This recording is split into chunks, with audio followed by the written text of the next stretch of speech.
تو یا ایھا الذین آمنوا ان تتقوا اللہ یجعل لکم فرقانا، اگر تم اللہ کا تقوی اختیار کرو گے اللہ تمہارے اندر ایک صلاحیت پیدا کر دے گا، فرقان، فرق کر دینے والی بات۔ ہر مرحلے پر تمہارا اپنا دل تمہیں بتائے گا کہ صحیح راستہ کون سا ہے، غلط کون سا ہے۔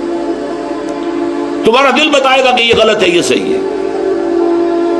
بعض معاملات میں حضور سے جب لوگ سوال کرتے تھے آپ جواب دیتے تھے استفتِ قلبک، اپنے دل سے فتویٰ مانگ لو بھائی، تمہارا دل بتا دے گا کہ یہ صحیح ہے یا غلط ہے۔ لیکن یہ کس کا دل؟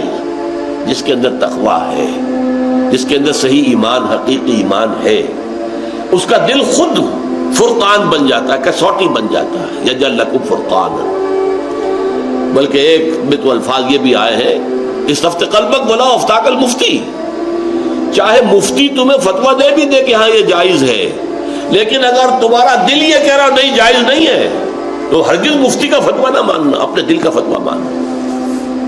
صلاح الدین ایوبی رحمۃ اللہ علیہ کا بیٹا یا نور الدین زنگی کا، یہ میں ذرا اس وقت مغالطہ ہو رہا ہے، شدید بیمار ہو گئے۔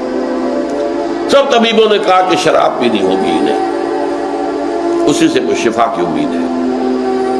ان کے سامنے کہا گیا یہ تو حرام ہے۔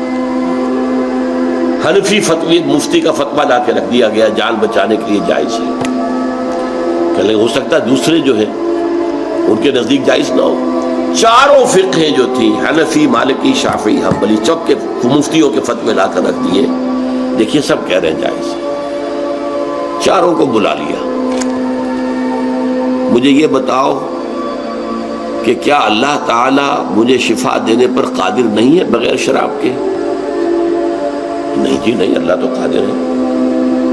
اور کیا اللہ اگر شفا نہ چاہتا ہو تو کیا اس شراب سے شفا ہو جائے گی؟ کہ نہیں نہیں نہیں، یہ تو نہیں۔ تو اٹھاؤ اپنے فتوے اور دفع ہو جاؤ۔ اس اللہ کے بندے نے جان دے دی شراب، اور یہ بادشاہ کے بیٹے کا، شہزادے کا معاملہ۔ تو یجعل لکم فرقانا، اللہ تمہارے دل میں وہ صلاحیت رکھ دے گا، وَيُكَفِّرْ عَنْكُمْ سَيِّئَاتِكُمْ، اور اگر کہیں کوئی غلطی ہو بھی گئی تو اللہ تعالیٰ معاف کر دے گا، تمہاری برائیوں کو تم سے دور کر دے گا، وَيَغْفِرْ لَكُمْ، اور تمہیں بخش دے گا، وَاللَّهُ ذُو الْفَضْلِ الْعَظِيمِ، اور اللہ تعالیٰ بہت بڑے فضل والا ہے۔ دین کی بات پھیلانا صدقہ جاریہ ہے، ثواب کی نیت سے ویڈیو کو شیئر ضرور کیجیے۔ جزاک اللہ۔